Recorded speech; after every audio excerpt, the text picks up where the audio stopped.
Imagine a world where coffee wasn't the go-to morning beverage. Hard to believe, isn't it? Yet believe it or not, that world existed before the global empire that we know as Starbucks came into being. Welcome back to our channel. Today, we're taking our taste buds on a delicious journey exploring why Starbucks is so popular. You are watching Business Story. There are a few pivotal events in each and every one of our lives. One of those instances for Starbucks empire builder Howard Schultz occurred when he was just 7 years old. His father had recently broken both his hip and ankle after falling on ice at his delivery job and was fired. The family had no savings, no health insurance, and little hope at that particular time. In the present day, Howard Schultz is a multi-billionaire who has revolutionized not only the coffee business, but also a number of other, less well-known businesses. However, in order to comprehend how a modest coffee shop may grow into a multinational conglomerate, we must examine Starbucks' 4 distinct phases.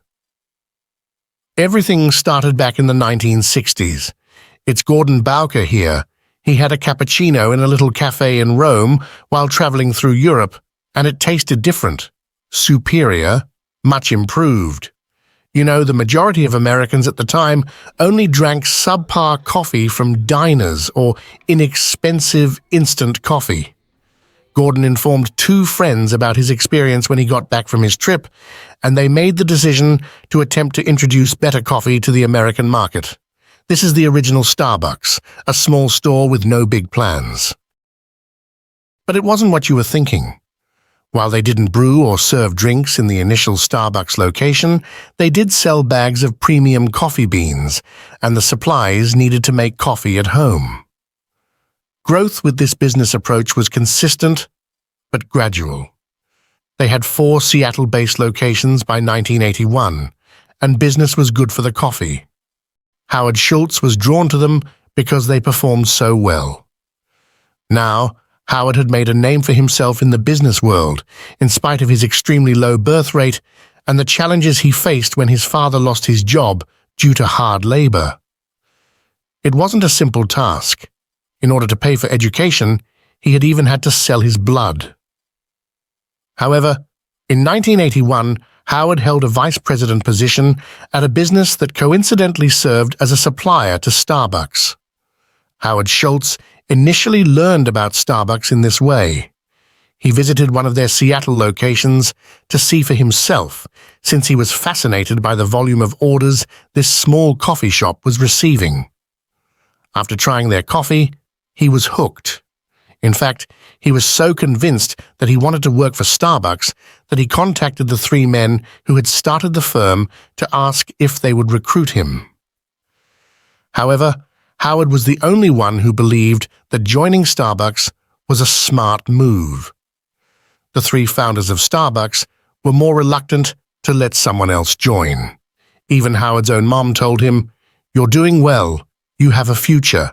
Don't give it up for some small company nobody's ever heard of." Despite this, Howard was persistent. He was unfulfilled in his current job and could see the huge potential for Starbucks. He kept writing to the Starbucks founders. After over a year of convincing, Howard joined the Starbucks team. Little did anyone know that decision would change everything.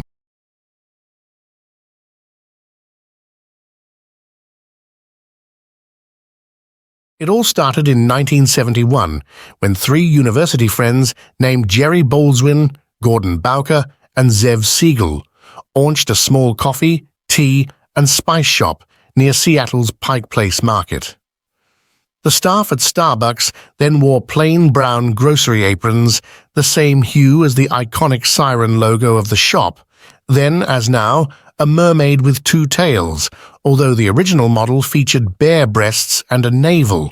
The much more chaste and stylized new logo, of course, is green. The name of the company was derived from Starbuck, Moby Dick's chief mate.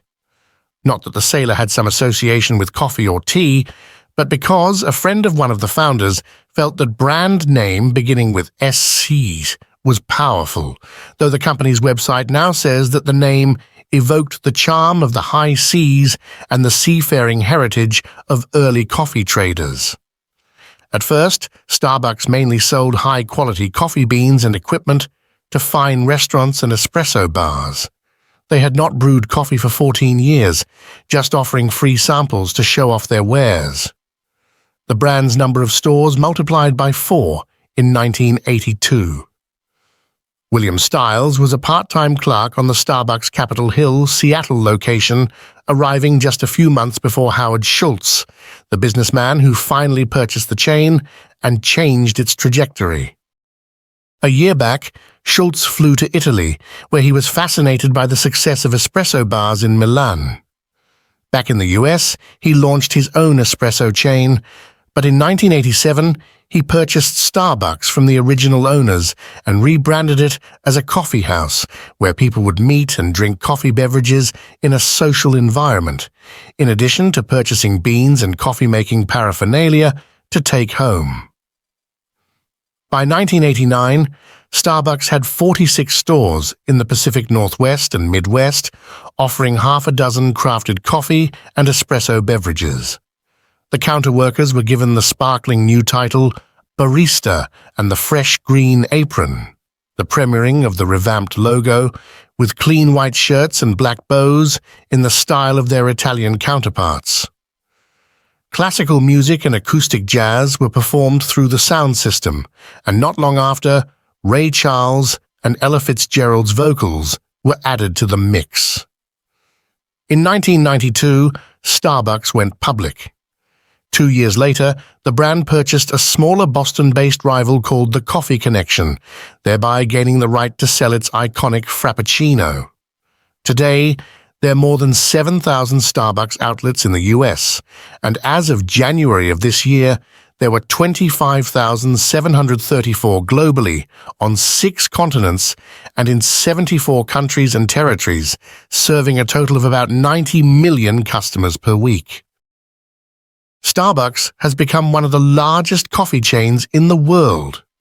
Not long after they opened their first store in Seattle, they were expanding exponentially, and now the cafe brand has more than 25,000 stores worldwide. There are a couple of reasons why Starbucks has been so popular.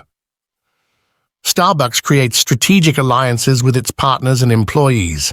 Starbucks ties the contributions of their partner directly to the performance of the entire business enterprise. If the partners succeed, Starbucks does too. This removes the usual zero-sum game and generates a win-win situation, as the more profitable Starbucks is, the more profitable the individual store partner is. Many businesses have shied away from talking to their partners about profit, but Starbucks pursues a radically different approach. Starbucks leadership has done an outstanding job, both connecting the financial gain of a partner to Starbucks' profits and making partners realize that profit is the lifeblood of a business. On top of that, not every organization will award workers in the same way or size as Starbucks does. What we should do is handle our teams with adequate care and respect to encourage enthusiasm and innovation. Starbucks regularly spends more on employee training than on ads, resulting in a 120% less turnover rate than the industry average. Paul Williams said best, "The mission statement and the goals, they must not be just on paper, they really have to be the way that things get done. Leaders walk the walk, so they don't have to talk the talk. The company is consistent in their vision across all levels of the business. This consistency creates a culture of living the mission statement, which in turn encourages everyone in the company to promote the same vision to the customers. Every employee is coached on embodying the Starbucks ways of being, which establishes a consistently fresh and delightful experience for customers. Starbucks focuses on finding ways to offer current goods and services in ways that make the brand more meaningful to the consumer. More than just a purchase, they concentrate on the whole shopping experience. Starbucks focuses on creating a sense of love about the brand. What Starbucks always tries to reinforce is the Starbucks sensation. It is driven not just by the quality of its coffee, but by the entire atmosphere surrounding the purchase of coffee. Customer resistance requires leadership to separate consumers who want to address their issues with others who will never stop complaining or be happy. Once faced with consumer concerns, there is an incentive to turn the perceived negative into a constructive head over heels. You obtain a rare insight on the mind of your customers. It is an opportunity to learn more about what you can do, how you can get better, how you can handle processes differently, and eventually get closer to delivering great customer experience. Only listening is not enough. You need to take action that shows consumers that their voices are heard and that leadership is concerned. Building brand loyalty. For example, when entering new markets, Starbucks receives a lot of resistance in some cases. The way they fought against this is to keep their core goods and services the same, but customized to other ways, such as selling food to local cuisines. It generates a sense of love, which turns many haters into long-lasting patrons. Embracing resistance involves a complex set of skills that can enable businesses and individuals to create business and relationship opportunities when they are confronted with skepticism, irritation, or wariness. It is important to note that these discoveries have not been learned overnight. It has taken Starbucks several years to find the best ingredients for a perfect cup of coffee. My recommendation to you as company leaders and entrepreneurs is to consider these ideas at the granular level and start applying them one at a time in our respective businesses. During the next strategic planning meeting, think about how these ideas apply to the business and build an action plan. Remember, it's all about the consumer. Starbucks' success stems from innovative management, a creative entrepreneurial spirit, a social conscience, and guiding values that are instilled in the company fabric. Today, Starbucks stands synonymous with coffee worldwide, a tale of humble beginnings, transformative visions, and relentless drive for success.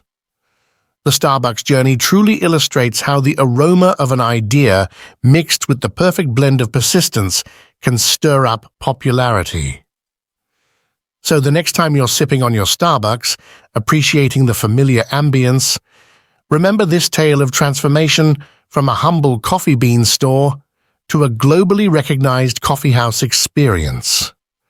There lies your answer to why Starbucks is so popular.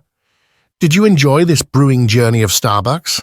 Don't forget to share your thoughts below, hit like to show your love for coffee and quality content, and subscribe to our channel for more enriching content. Keep sipping, keep smiling, till our next brew-tiful adventure. Certainly. Subscribing to our channel not only motivates us to create more videos like this, but it also shows your support and allows us to continue bringing you quality content that you enjoy. Your subscription helps us gauge the interest and engagement of our audience, giving us the drive and inspiration to create even better videos in the future. We greatly appreciate your support and look forward to entertaining and informing you with our upcoming content. Don't miss out on the latest updates. Hit that subscribe button today.